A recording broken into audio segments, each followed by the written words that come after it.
রাখি বেঁধে সম্প্রীতির বার্তা দিলেন ফ্রেজারগঞ্জ কোস্টাল থানা।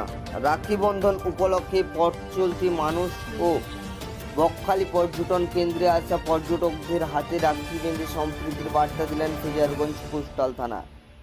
ফ্রেজারগঞ্জ কোস্টাল থানার ওসি দিদি সরকারের নেতৃত্বে বকখালি ট্রাফিক গার্ডের অফিসের সামনে বকখালি পর্যটন কেন্দ্রে আসা পর্যটক থেকে শুরু করে পথ চলতি মানুষ ও কচিকাচাদের হাতে রাখি বেঁধে দিলেন ফ্রেজারগঞ্জ কোস্টাল থানার ওসি দিদি সরকার।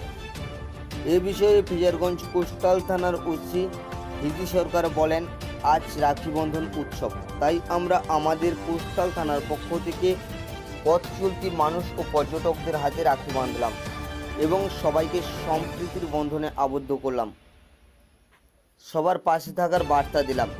আগামী দিনে এইভাবে আমরা রাখি বন্ধন উৎসবটি পালন করব। ফ্রেজারগঞ্জ থেকে মুন্না সর্দারের রিপোর্ট, বঙ্গভূমি নিউজ।